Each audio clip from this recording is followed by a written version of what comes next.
The crystal stemware clinked as Morris raised his glass, commanding attention from everyone seated around the mahogany dining table. My stomach clenched. I'd been dreading this moment all evening, watching the smirks and knowing glances pass between my in-laws like a secret I wasn't meant to catch. I'm Mallory, and until tonight, I thought I was living in a normal marriage. Stressful sometimes, sure, but normal. 7 years with Zechariah had taught me to navigate the subtle undercurrents of his family's expectations, their thinly veiled disappointment that I chose to pursue my career instead of immediately starting a family. "To my son's promotion," Maurice announced, his voice carrying that pastoral authority he never quite left behind after retiring, "and to the important decision he's made for the future of this family." Monica, my mother-in-law, dabbed at her eyes with her napkin. Juliana, my sister-in-law, couldn't contain her smirk as she bounced her youngest on her knee. The air felt thick with anticipation. "Zechariah has scheduled his vasectomy for next month." The words hit me like a physical blow. I turned to my husband, waiting for him to deny it, to show any sign this was news to him too. But he wouldn't meet my eyes. "Given Mallory's dedication to her career," Maurice continued, "this seems the most practical solution. We can't have the Lucas name die out waiting for someone to embrace their natural role." Terrell, my brother-in-law, actually snickered. I watched the faces around the table transform from practiced sympathy to barely concealed triumph. 7 years of family dinners, holiday gatherings, and forced smiles, all leading to this moment of public humiliation. "Zechariah," I said quietly, my voice steady despite the rage building in my chest. "When were you planning to discuss this with me?" He shifted uncomfortably in his chair. "Dad thought it would be better to announce it this way, to make it final." "Final," I repeated, the word tasting bitter on my tongue. "Like my opinion doesn't matter?" "Now, Mallory," Monica interjected with her sugary sweet tone, "we all know how focused you've been on your little marketing job. This really is for the best." I stood slowly, picking up my wineglass. The room fell silent, all eyes on me. 7 years of compromises, of swallowing their subtle jabs, of trying to prove myself worthy of their precious son. It all crystallized into perfect clarity. "You're right, Monica," I said, smiling. "Some decisions are better made final." I raised my glass. "To new beginnings. And timing. It's touching how this timing works out. I've made a major decision myself, one you'll all be receiving in the mail this week." Zechariah's head snapped up, confusion replacing his earlier smugness. Maurice's face darkened. "What do you mean by that?" "Just that change is in the air," I replied, taking a deliberate sip of wine. "Speaking of change, Terrell, how's that gambling debt coming along? The one Zechariah's been helping you hide?" The color drained from both brothers' faces. Monica's fork clattered against her plate. "I don't know what you're talking about," Terrell stammered. "No?" I set my glass down carefully. "That's odd, because the transfers from our joint account tell quite a story. But don't worry. We'll have plenty of time to discuss it. All of it. Including why the house deed isn't in Zechariah's name anymore." "What?" Zechariah's voice cracked. I gathered my purse, enjoying the stunned silence. "Like I said, you'll all be receiving something in the mail this week. I do hope you'll read it carefully, especially the parts about financial fraud and community property laws. You can't just—" Maurice started to rise, but I cut him off. "Actually, I can. And I did. Months ago." I headed for the door, pausing only to add, "Oh, and Zechariah? I'd hold off on that vasectomy. You might need your medical insurance for other things soon." The door closed behind me with a satisfying click, leaving chaos in my wake. My hands were shaking as I got into my car, but my mind was clear.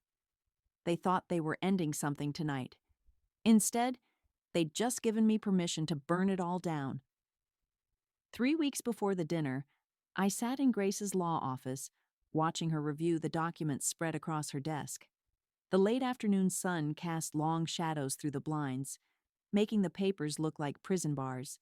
"You're sure about this?" Grace looked up, her reading glasses perched on her nose. "Once we file, there's no going back." "Play the voicemail," I said, sliding my phone across her desk. She pressed play, and Monica's voice filled the room.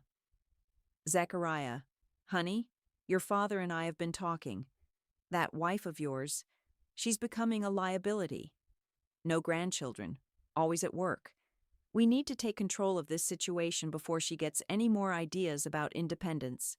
Grace's eyebrows shot up. "When was this?" "Last week.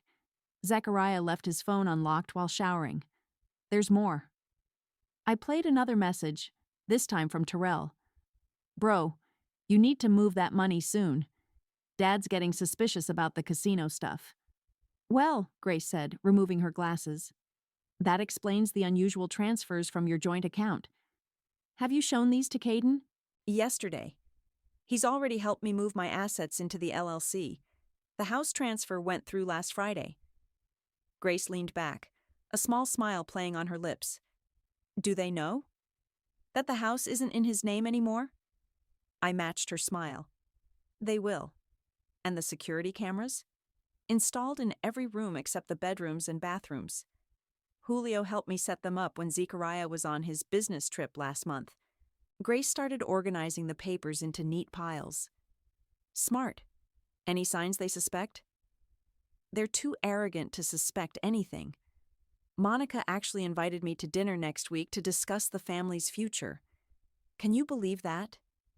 "The audacity," Grace muttered, then looked at me seriously. "You know they're planning something big, right? This much coordination among them." "Oh, I know."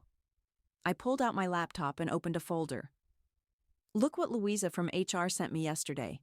Grace's eyes widened as she read the email. "Sexual harassment complaint against Zechariah?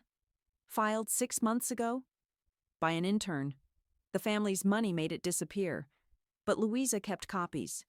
She's been waiting for someone to ask the right questions." "Jesus," Grace whispered. "How long have you been gathering all this?" "Since the day I overheard Zechariah tell Juliana he'd make sure I never have a legacy. That was 4 months ago. I've been recording everything since then." A knock at the door interrupted us. Caden entered, carrying a thick folder. "You're going to want to see this," he said, laying out financial statements. "I traced the money from your joint account. It didn't just go to Terrell's gambling debts. Some of it went to offshore accounts under Maurice's name." "Tax evasion?" Grace asked. "Among other things," Caden replied. "The family trust? It's basically empty. They've been using Mallory and Zechariah's income to keep up appearances." I felt a cold satisfaction settle in my chest. "So when I pull our money, the whole house of cards collapses," Caden finished. "Perfect timing," I said, checking my watch. "The transfer should be completing right about now." My phone buzzed. A text from Zechariah. "Dad's furious. Says there's something wrong with the accounts. Where are you?" "And so it begins," I murmured, showing them the message. "Are you ready for this?" Grace asked, concern mixing with admiration in her voice. "They're going to come at you hard." I stood, gathering my things. "They think they're dealing with the same quiet, accommodating woman who's been playing their game for 7 years. They have no idea I've been directing this play from the beginning."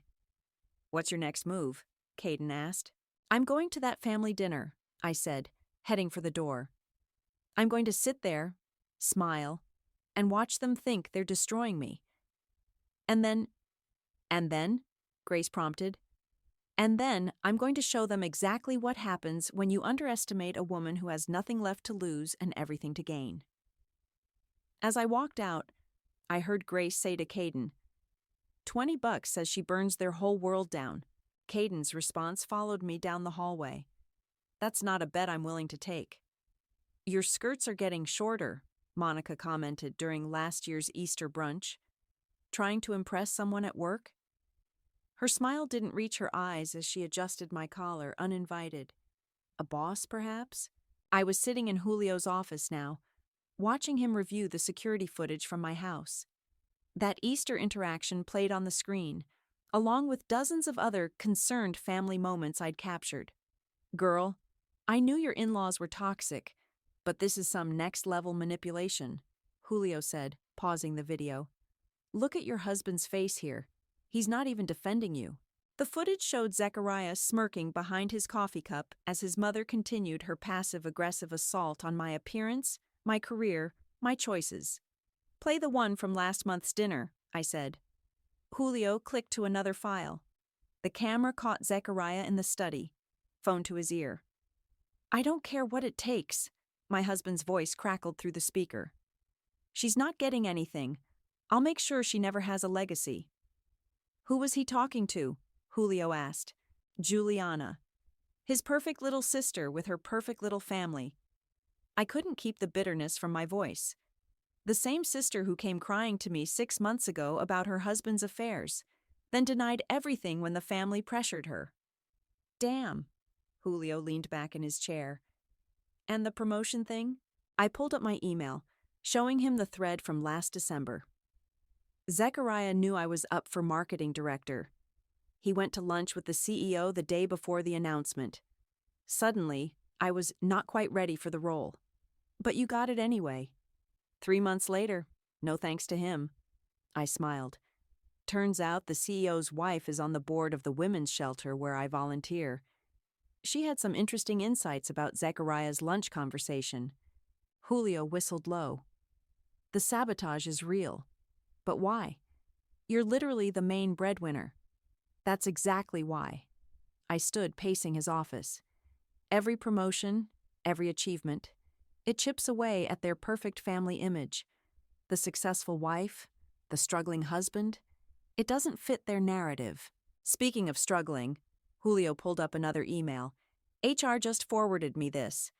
Zechariah's expense reports from the last quarter? Half of them are for restaurants and hotels I know you never visited with him. I stopped pacing. Send those to Grace. And the timestamps. Already did. But there's more. He hesitated. Remember that client meeting you couldn't attend because of his sister's baby shower? The one that cost me the Phillips account? How could I forget? There was no baby shower. Juliana was in Cancun that weekend. I found the Instagram posts. My laugh was hollow. Of course, another setup. I checked my phone. 3 missed calls from Zechariah. They're panicking about the accounts now. Maurice must have tried to access the trust fund. What's your next move? I'm meeting Louisa for coffee in an hour. Apparently, there's more to that harassment complaint than just the intern. Julio's eyes widened. Multiple complaints? And settlements, all buried by Daddy's money and connections. I gathered my things. But Louisa's kept receipts. She's tired of covering for him. Why help you now? Because I'm not the first wife they've tried to destroy. Just the first one who fought back. I showed him another email. Zechariah's first wife reached out last week. Turns out she didn't leave because of mental health issues like they claimed. She left because Maurice threatened to ruin her career if she didn't give up custody of their child. Jesus Christ. Julio stood. Where is she now? Teaching at Yale, and very interested in testifying about the Lucas family's pattern of behavior. I headed for the door. By the way, when HR calls about Zechariah later today, you never had this conversation with me. What HR call? The one about his inappropriate behavior at the Christmas party. The one with video evidence. Julio's grin was wicked. You really did think of everything. No, I said, my hand on the doorknob. They thought of everything. Every manipulation. Every lie. Every carefully orchestrated attack. I'm just turning their playbook against them. Remind me never to cross you, Julio called after me. I turned back with a smile. Don't worry. Unlike them, I only destroy people who deserve it. Holy shit, Caden said, spreading the bank statements across his desk. They've been bleeding your accounts dry for years. I leaned forward, examining the trail of transactions he'd highlighted. Walk me through it. See these transfers? Every month, like clockwork, Money moves from your joint account to this shell company. He pointed to a series of numbers. Then it splits three ways: offshore accounts, casino payments, and, this is the kicker, direct deposits to Terrell's personal account. How much total? Just shy of $500,000. He handed me a summary sheet. Your husband's been embezzling from your shared investments to cover his brother's gambling debts. My phone buzzed. A text from Grace. Got the trust fund documents. You need to see these now. Send them, I replied, then looked at Caden. Can you trace where the offshore money went? He nodded toward his computer. Already did. Most of it lands in accounts controlled by Morris. But here's something interesting. Monthly payments to someone named Louisa. My head snapped up. Louisa McCormick? Yeah, how'd you know? Before I could answer, Grace's documents came through. My hands shook as I read them. Those bastards, I whispered. What is it? The family trust? The one they lord over everyone? I turned my laptop to show him. It's been empty for years. They've been using my income, my bonuses, my investments, to maintain their lifestyle. Every time Zechariah said he was investing in the family legacy, he was actually funding their fraud, Caden finished. My phone buzzed again. An email from Louisa herself. Mallory, I can't keep quiet anymore. The attached HR complaint isn't the only one. There were 3 others before me. All settled quietly. All threatened into silence. I have proof. L. I opened the attachment. The complaint detailed months of harassment, inappropriate touching, suggestive emails. But it was the date that made my blood run cold. 6 months ago, right when Zechariah started pushing for joint access to my personal accounts. They knew, I said, showing Caden the timing. They knew complaints were coming. They needed access to my money for the settlements. And when you refused, they decided to eliminate the problem. I stood up, pacing. That's why Maurice is so eager to announce Zechariah's vasectomy. No kids means no claim to long-term assets. My phone rang. Juliana's name flashed on the screen. Should I? I asked Caden. He nodded. Keep recording, I answered on speaker. Hello? Mallory? Juliana's voice was shaky. I need to tell you something. About Tommy. Your husband? He's been... the things he does. She broke down. The family knows. They told me to keep quiet, to maintain appearances, just like they did with Zechariah and the others. Others? The women at his office, the settlements. Dad says scandal would destroy the family name, but... She took a deep breath. I saw what they're planning for you. I can't let them do it again. Caden was already typing, pulling up more documents. He turned his screen to show me. Police reports, hospital visits, all under Juliana's name, all mysteriously withdrawn. Juliana, I said softly, I want you to meet someone, a lawyer friend of mine. Her name is Grace. They'll know. They always know. Not this time, because this time we have proof. Of everything. Silence on the line. Then, everything. The money. The harassment. The cover-ups. I paused. The abuse. More silence. Finally, when can I meet her? I'll text you an address. Come alone. And Juliana? Delete this call. After she hung up, Caden looked at me. You're really going to help her? After everything they did to you? She's as much a victim as anyone. I gathered my things. Besides, her testimony is the final nail in their coffin. My phone buzzed one last time. Another email from Louisa. Found something else. Your husband's been meeting with a divorce attorney, planning to file next month, claiming mental cruelty and abandonment. Thought you should know. L. I smiled, showing Caden the message. Perfect timing. Why? Because now, I said, heading for the door, I get to file first. We're just concerned about your maternal instincts, dear. Monica said, delicately cutting her roast beef at their hastily arranged family meeting dinner. A woman your age should have stronger nurturing tendencies. I took a slow sip of wine, letting the tension build. Around the table, faces watched expectantly, waiting for my usual diplomatic response. But tonight was different. Interesting perspective, Monica. Tell me, what are your thoughts on women who cover up their sons' sexual harassment? The clatter of her fork against fine china echoed through the suddenly silent dining room. Maurice's face darkened. Zechariah shifted uncomfortably in his chair. I don't know what you're talking about, Monica stammered. No? Let me refresh your memory. I pulled out my phone. 4 complaints in 3 years, all settled quietly, all paid for with my money, as it turns out. That's private family business, Maurice growled. Private? I laughed. Like the offshore accounts? Or Terrell's gambling debts? Or should we discuss why Juliana's hospital records keep disappearing?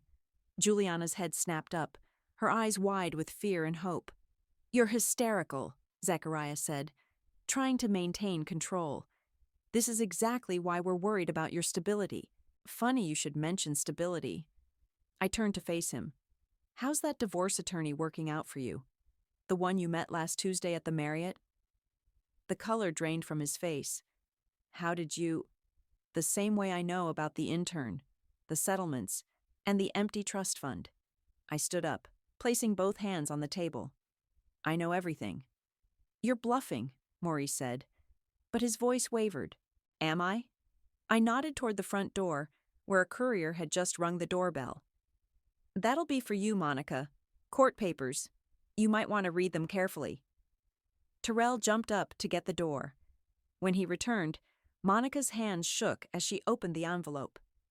This can't be right, she whispered. The house. It says that it's in my name? I finished for her. Has been for months, along with everything else you thought you controlled. You can't do this, Zechariah protested. We're married. What's yours is mine. Actually, I pulled out another document.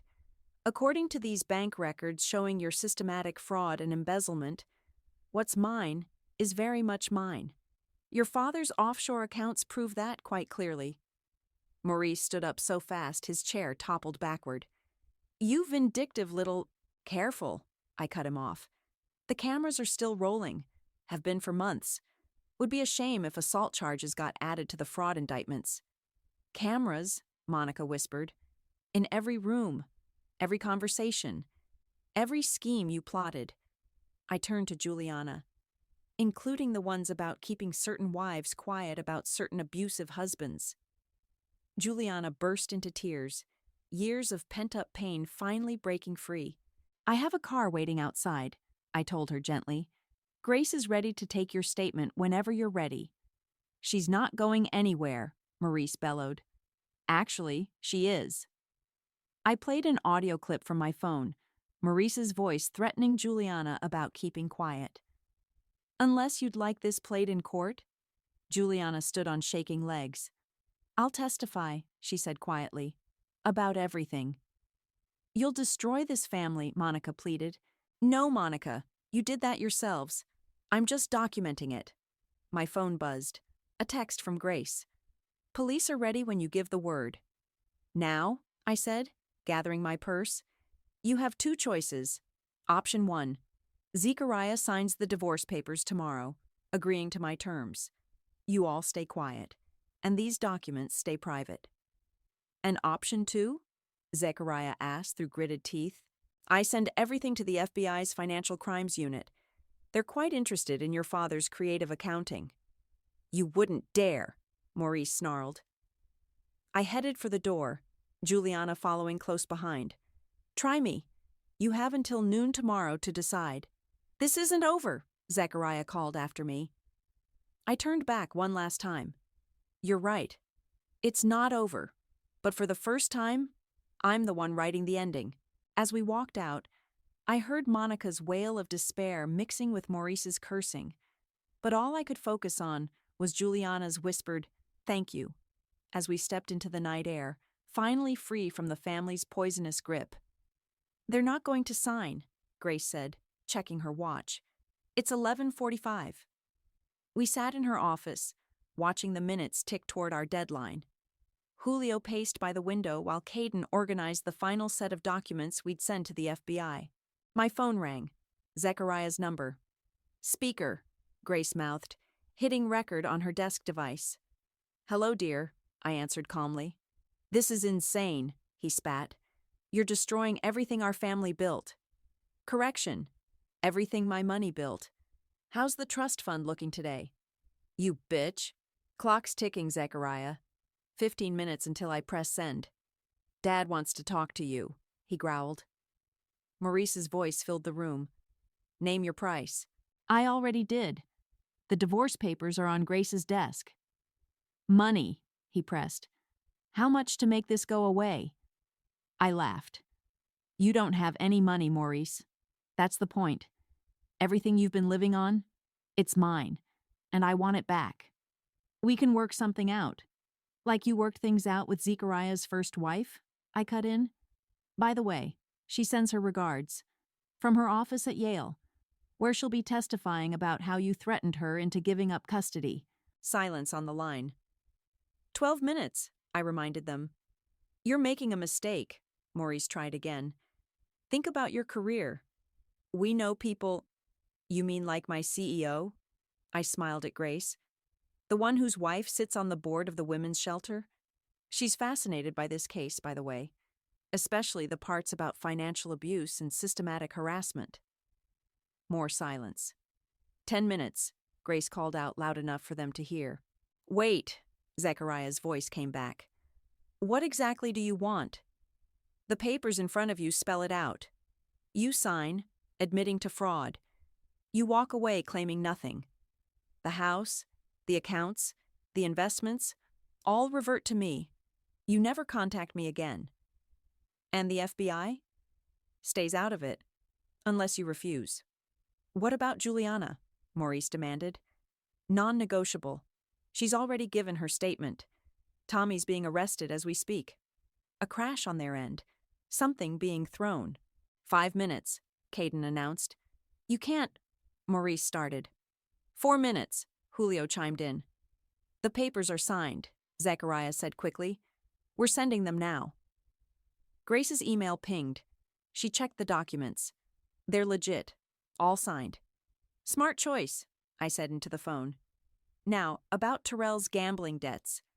"What about them?" Maurice snapped.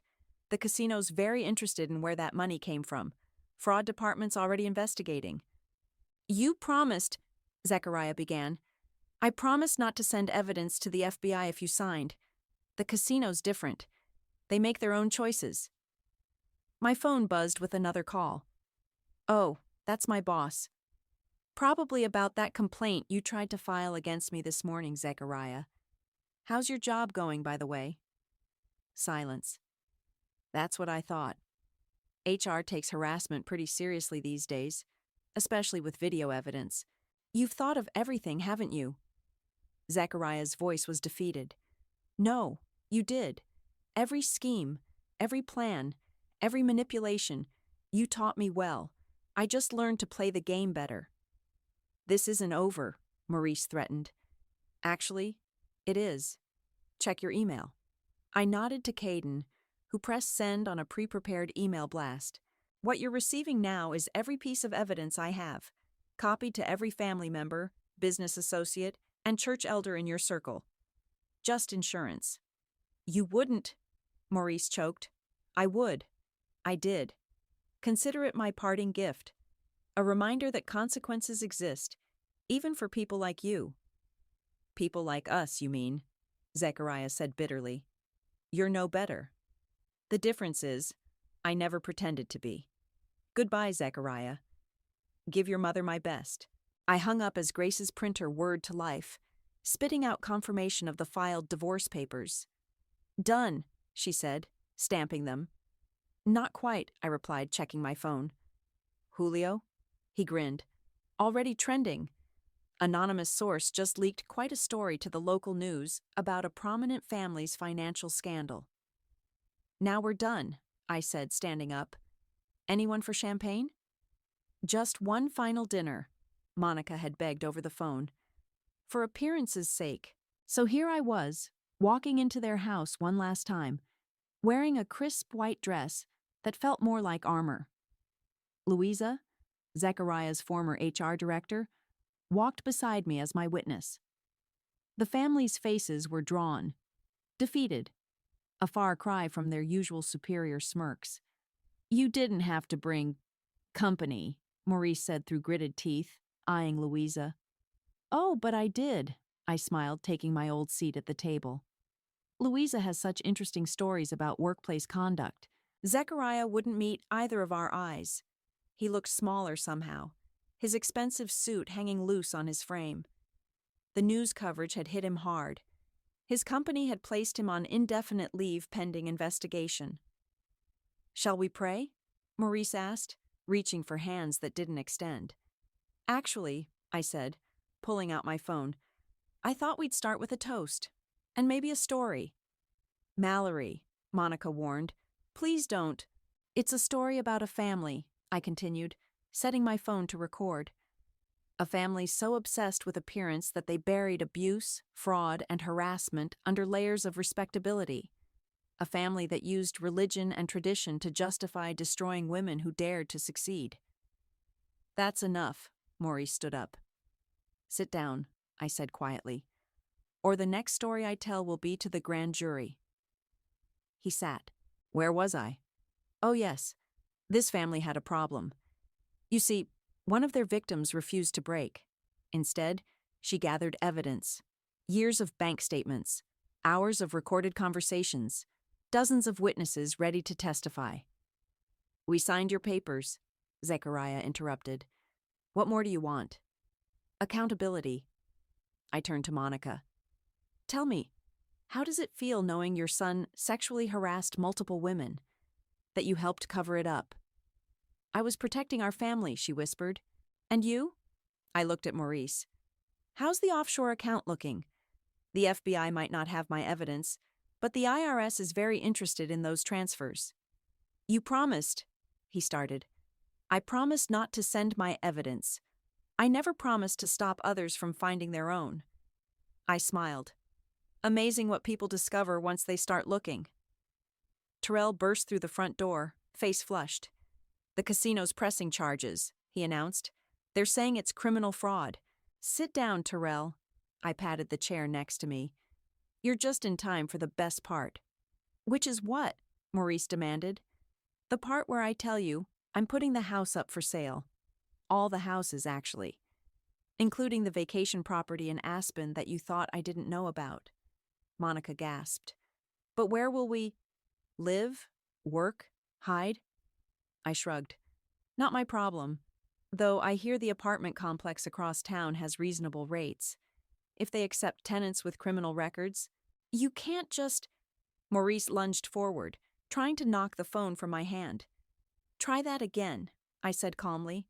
And assault charges will be the least of your worries. The cameras are still rolling. He froze, finally seeing the small red light in the corner of the room. You know what the worst part is? I stood, smoothing my white dress. I would have given you everything. My love, my loyalty, my success. All of it. But you couldn't stand that it was mine to give. You had to try to take it. We were trying to preserve our values, Monica protested weakly. No, you were trying to preserve your control. I lifted my glass. To karma. And to the women who survived you. To the women, Louisa echoed, raising her glass. All of them. This isn't over, Zechariah tried one last time. Actually, it is. Check tomorrow's paper, front page. I headed for the door, then turned back. Oh, and Maurice? The church board voted this morning. They'd like your resignation letter by Friday. His face crumpled as decades of carefully constructed authority collapsed. Mallory, Monica called out as I reached the door. Was any of it real? Did you ever love him? I paused, hand on the doorknob. I loved the man I thought he was. The man you trained him to pretend to be. My mistake was thinking the mask was the man.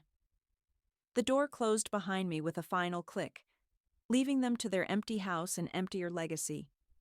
In my car, I took a deep breath, then texted Grace. "It's done." Her response came immediately. "No, it's just beginning." "Dinner to celebrate?" I smiled, starting the engine. She was right. This wasn't an ending. It was a liberation. The evening breeze drifted through my new apartment's open windows, carrying the scent of jasmine from the courtyard below. My phone buzzed with a news alert. Local pastor and family face federal charges in financial scandal. "Turn on Channel 7, Grace texted. "They're covering the casino investigation." I flicked on the TV just as Terrell's mugshot filled the screen. The reporter's voice was crisp. "Sources say the defendant's brother, recently terminated executive Zechariah Lucas, may face additional charges." My doorbell rang. Julio stood there with a bottle of champagne and a thick envelope. "Hot off the press," he said, handing me both. "The final divorce decree and your promotion paperwork.